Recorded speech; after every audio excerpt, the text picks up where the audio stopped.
All right, we're back. Now let's talk about how evolutionary theory explains the sex difference that is predicted by the tend and befriend versus the fight or flight response. So, one theory is that, keep in mind that the evolutionary theory is always going to emphasize, sexual fitness, the ability to reproduce as the goal. Sorry, that's my clock chirping. So, under the concept of evolutionary theory, we would say that women who fight could become injured and unable to care for their offspring, thus reducing their reproductive fitness. That the human offspring relies really heavily on the female parent for nursing and extensive care that historically, at least over our ancestral history, was not usually provided by the male. And so if the female were to become injured or unable to care for the offspring, that could threaten the life of the offspring. In a way that if the male were to get injured and unable to care for the offspring, it probably wouldn't be as life-threatening to the especially nursing infant.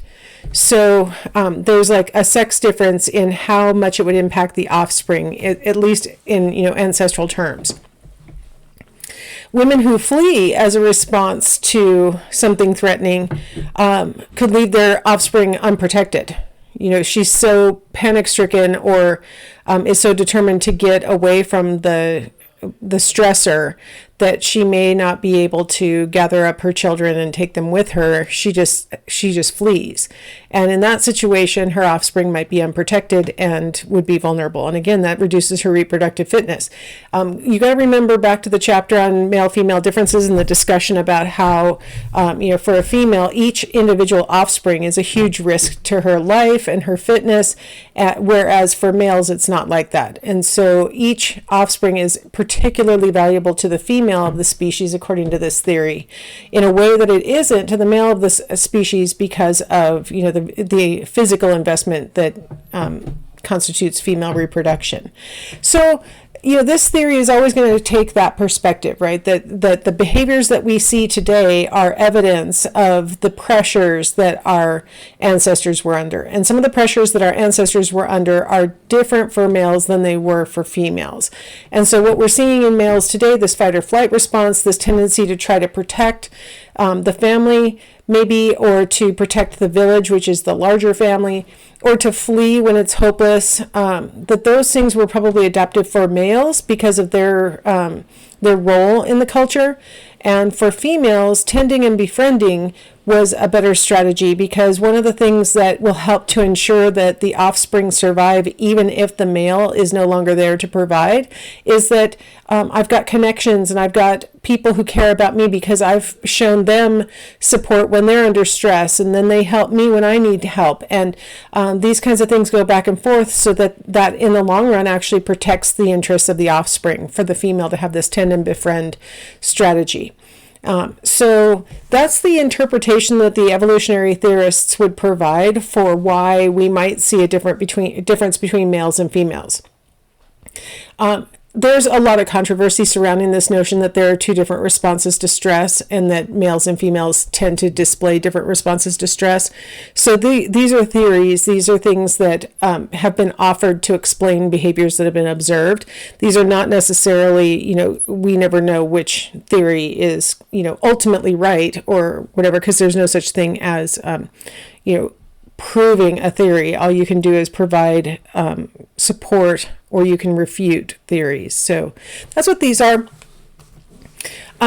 So the information that I have provided so far is really focusing on a social psychologist named Janet Taylor Spence, who came up with the idea of the fight or flight. And so Volpe in 2004 expanded out the theory to say, if we look at it sort of in modern terms and say, well, fathers, let's look at whether fathers do display evidence of fight or flight, even in modern terms when they're under the kinds of modern stressors that we would typically expect to see.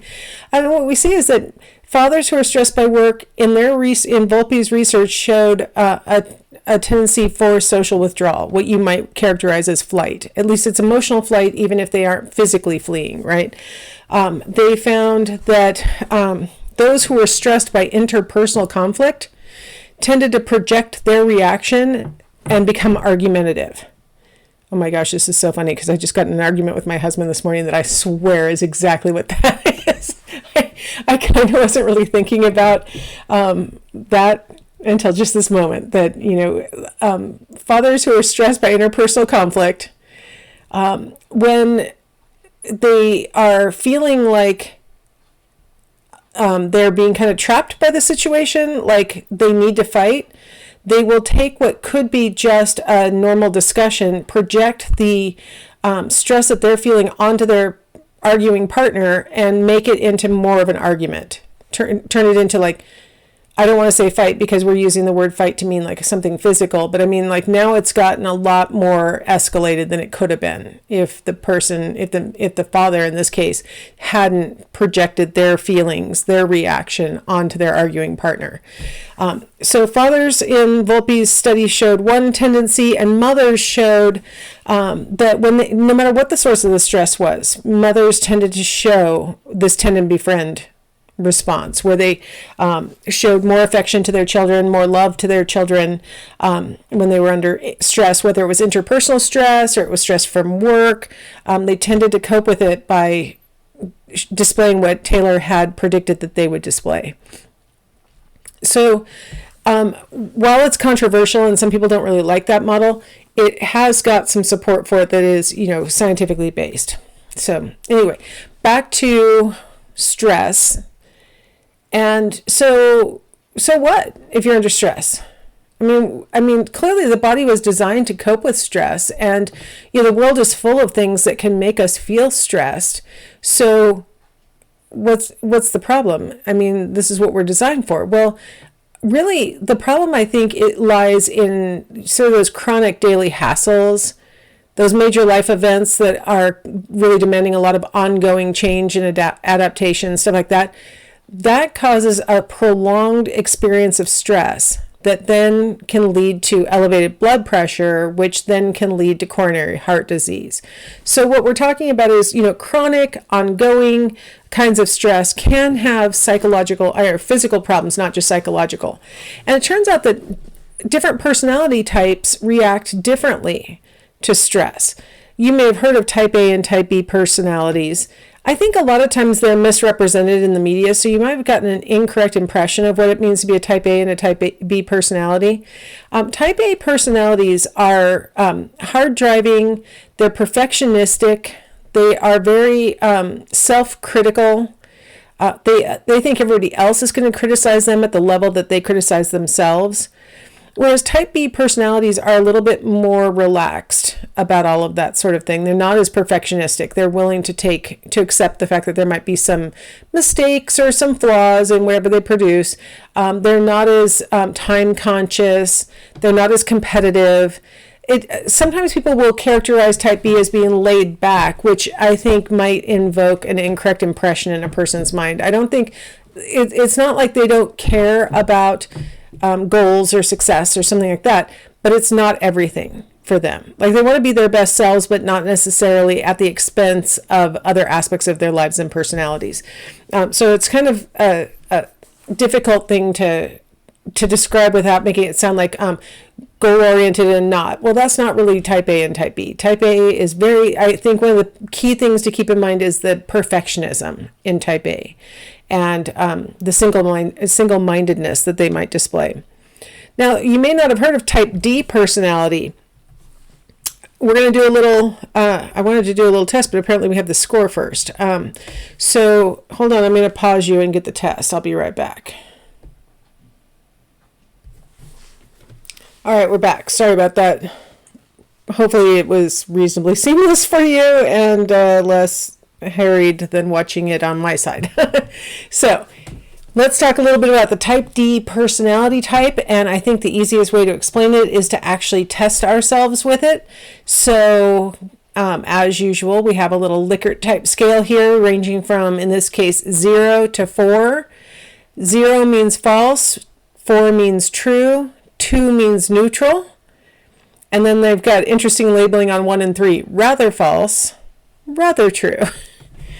I don't know how to explain that. When you take scales like this, it's sort of in the eye of the beholder. So however you want to rate it, somewhere between 0 and 4 for each item. All right, so let's go ahead and take the test. So, number 1, I make contact easily when I meet people. 2, I often make a fuss about unimportant things. 3, I often talk to strangers. 4, I often feel unhappy. 5, I am often irritated. 6, I often feel inhibited in social interactions. 7, I take a gloomy view of things. 8, I find it hard to start a conversation. 9, I am often in a bad mood. 10, I am a closed kind of person. 11, I would rather keep people at a distance. 12, I often find myself worrying about something. 13, I am often down in the dumps. And 14, when socializing, I don't find the right things to talk about. Okay, go ahead and pause me if you need to and give ratings for all 14 items and then start me up again. All right, so hopefully you started me up again. All right, so now that you've got answers for all of the questions, let's go ahead and score the scale. All right, the first, there we go. So the first set of, fingers are going crazy. So the first things that you're going to do is sum up your ratings for items 2, 4, 5, 7, 9, 12, and 13. So go ahead and sum that up. You'll get a total score. Then once you've done that, pause me if you need to, you'll sum up these items, and I forgot my animation is out of order, so I have to tell you that for items 1 and 3, you're going to reverse your scores. So on items 1 and 3, if you gave it a 0, change it to a 4, and vice versa. If you gave it a 2, give it a 3, and vice versa. Of course, the middle score stays the same. Let's see. So it goes 0, becomes a 4, 4 becomes a 0, 1 becomes a 3, 3 becomes a 1, 2 stay the same. So you'll do that just for items 1 and 3. Once you've completed that task, then sum up your ratings for all of these items, 1, 3, 6, 8, 10, 11, and 14. All right, pause me if you need to sum those up. Okay, so hopefully you've got everything summed up. And just as a reminder, when you did items 1 and 3, the reversed score is the score for those items. So hopefully that's what you used in your sum. So the first cluster of items all add up into what's called the negativity affectivity score. So your tendency to have negative affect. The second part summed into your social inhibition score. So 2 different subscales make up this construct called type D personality. Among 300 patients in a cardiac rehabilitation program, 27% of type D patients had died, mostly of heart disease or I can't remember what the other thing is that got cut off now. 7% of other patients had died. So there seems to be a correlation between having a type D personality and heart disease. So what score would it take for you to say you have a type D personality? Well, this scale was designed, and in fact I can show you the background on it right here on this. This scale was designed to be a continuous variable. It wasn't really designed to put you into categories, but what I can show you is, let me zoom a little bit. There we go. So here is the interpretation of raw scores. They tested on a group of 2,500 just participants. They weren't the patients that I was describing earlier. And so what they found is that the negative affectivity scale, females tended to score higher on that than males. And if you see under social inhibition, females tended to score lower on that than males did. If you want to sort of say whether you're, low or very low or average on these scales, you can look across here and see what your scores are for the two scales. So you would want to look at it differently whether you're male or female. So like a male with a 1 is considered low in negative affectivity. A female who has a 1 or a 2 is considered low in negative affectivity.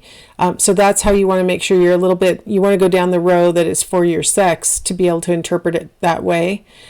So males have, on average, a little bit lower scores at each of these breakdowns once we get to the below average and above that. And so take note of that. If you, on the other hand, on social inhibition, males and females were not so different that they couldn't just be interpreted on one general range. And so if you can find the score that you got on the social inhibition scale and compare it to these averages, this gives you a little bit of insight. It's not perfect. It doesn't tell you whether you are a person with, a type D personality. It just tells you if you're high or very high on it, or you're average, or you're low or very low on it, compared to this population of 2,500 people. So that's all we can really do with these kinds of personality scales usually anyway. But anyway, so among 875 respondents who had received stents, which is a treatment for clogged arteries, the type D patients were more than 4 times as likely to experience a heart attack or death within 6 to 9 months of the procedure. So again, type D seems to be correlated pretty strongly with cardiovascular problems, heart disease, clogged arteries, and then even after treatment for the clogged artery, perhaps a poorer outcome.